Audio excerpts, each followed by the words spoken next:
Now, all these officers had studied at West Point, which was the training ground, of course, for Army officers, and they had developed this strong sense of professionalism there, group identity, as I said, belief war should be fought by professionals, not citizen armies, and the training at West Point emphasized, as I said, small armies capable of rapid assaults. The hero was Napoleon, with his slashing attacks. He had big armies, but Napoleon was the master of the quick slashing attack to get the enemy off balance and sort of destroy him before he even knew what was happening.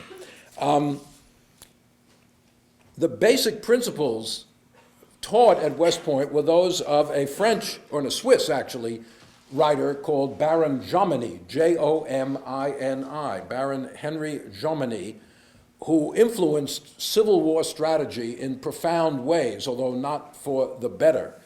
Jomini was the one who emphasized being on the offensive, using a small army, moving quickly, etc. There was also out there another military theorist, Clausewitz, the Prussian, but no one knew about him. They didn't read Clausewitz until after the Civil War. Clausewitz understood that the French Revolution had changed warfare. Mass armies, ideologically motivated, with modern weaponry, turned war into violence without limit. It was no longer going to be conducted by the rules of the game. War was mass violence, and that's how you had to think about it. Jomini was in this tradition of limited warfare, limited fighting, limited objections, what he called chivalric war. War fought almost like you were knights in the Middle Ages, not organized assassination. But that's what the Civil War, of course, will become. And Jomini misses what Clausewitz, of course, famously says, war is just politics by another means. The interconnection of war and politics, Clausewitz sees, Jomini does not see it. They're separate realms, and that's the training that the U.S. and Confederate officers had. So these principles are executed again and again in the Civil War. Jomini principles: you concentrate your forces, you make a massive attack on a single point, you try to win a decisive battle. One army's on the offensive, one army's on the defensive, and it's better to be on the offense, he said. The side on the offense is better, they can maneuver better, they can decide when the battle is going to begin. That's where you want to be. Well, Southerners who were on the defensive could use some of Jomini well, like concentrating your forces if there's going to be a single battle. But technological innovations made much of this traditional treatment of warfare obsolete. Part of the modernity of the Civil War is, as I said, the Industrial Revolution coming to war. It's the first war in which the railroad is used to carry troops in large numbers.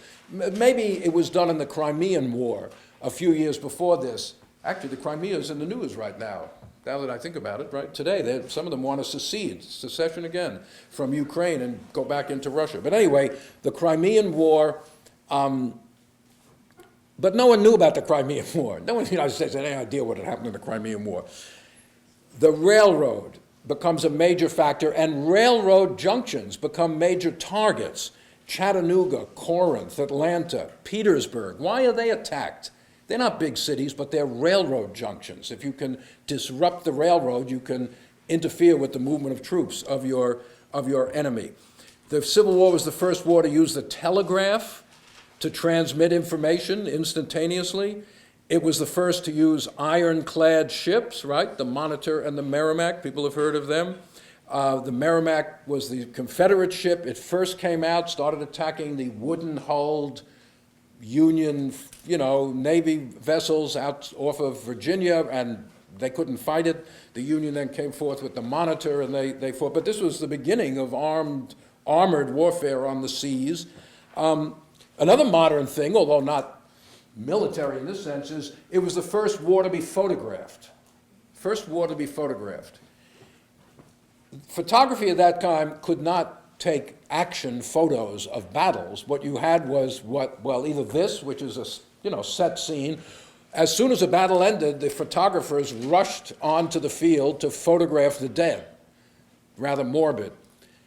And then those photographs were instantaneously circulated, north and south. As Oliver Wendell Holmes, later great Supreme Court justice, says, he's a young man, he says, the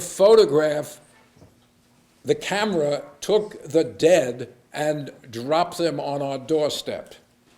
It dropped the dead on our doorstep. You could not avoid the real look of war because of the photographs, which were very shocking to people, of course, to see this.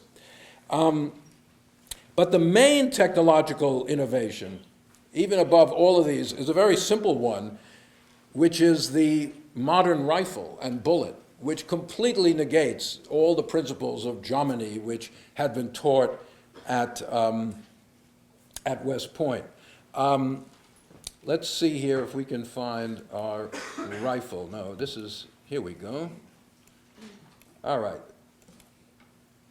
This is a rifle, right? Everyone knows what a rifle looks like. This is a Civil War rifle. What's the big deal? Well, in the decade or two before the Civil War, the modern rifle had been developed with the grooves in the barrel to impart spin to a bullet, and then the shape of the bullet from being round to being what you know as a bullet today, a conical shape. And the combination of the rifle, it's what's called the rifled musket, really.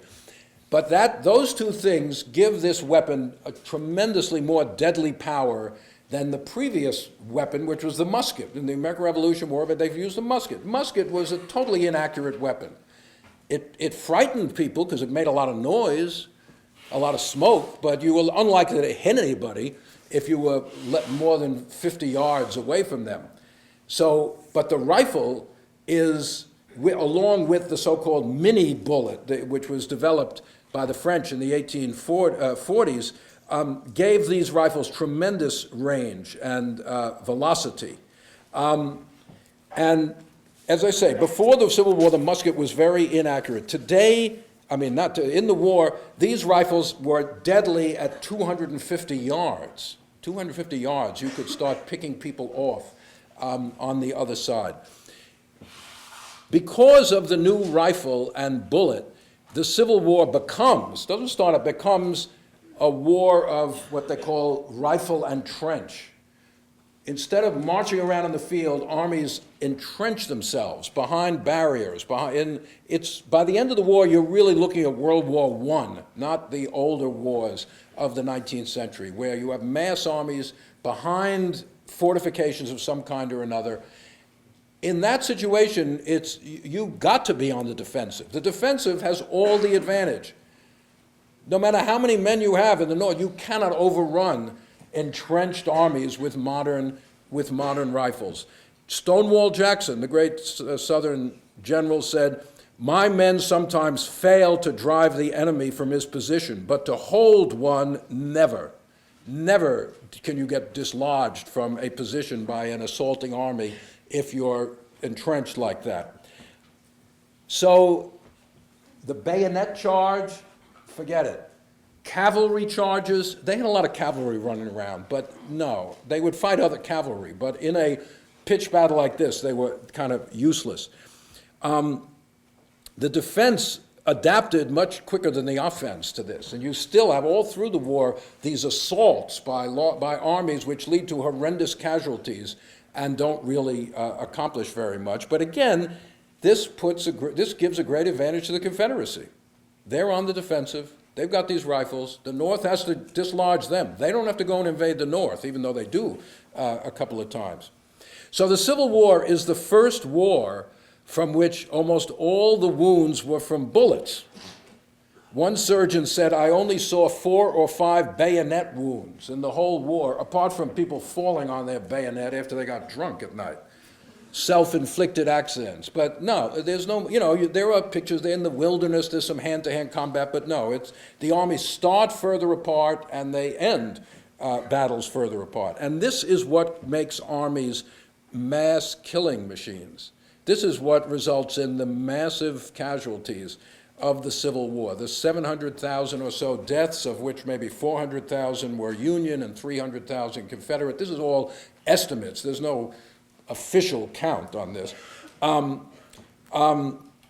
the total wounded brings casualties up to maybe 1.5 to 2 million if you count killed and wounded. Again, that's in a total population of 30 million. Not only did the war kill as many men, as I said before, as all U.S. wars combined, but for the South, of the men of military age, the death rate, of course, is that much higher. The Battle of Antietam, which we will talk about, 4,800 dead. More Americans died on, I guess it's September 20th, 1862 than any other day in American history. More Americans died at Antietam than at the Battle of the Bulge, on 9/11. The bloodiest single day in American history was the Battle of Antietam. And as I said, the greatest casualties were in these attacking armies. The Confederacy lost twice as many men when it was on the offensive as when it was on the defensive. It was only on the offense twice. Once they go up into Maryland, once they go up into Pennsylvania. They lose far more men doing that than in the whole rest of the war because of the difficulty of being on the offensive side. You might wonder why they attacked at all. We'll see that. Why did Lee invade the North? He didn't have to conquer Pennsylvania. He invaded the North for political reasons. He thought it would destroy Northern morale if he won a major battle on Northern soil. It would influence the elections coming up in the fall of 1863. Those are military things. In a war, those are military considerations because, as I said, the morale of the enemy population is a major factor in how the war is going on. So the point is, again, just the technological developments gave the Confederacy a great deal of advantage, and neither side was really prepared for the implications of industrial warfare. Moreover, in this kind of war, with these mass armies, mass casualties, neither army was ready to keep fighting after a battle was over. Lincoln and others kept, we got to go and destroy them. After Gettysburg, he said, why did you let Lee's army withdraw back into Virginia? Because the victor was just as disorganized and full of casualties as the loser in a battle. Neither army was in a position to continue the fight after one of these giant battles. They had to regroup, they had to retreat. So the idea of destroying the enemy army was a myth, even though people on both sides thought that was the ultimate aim.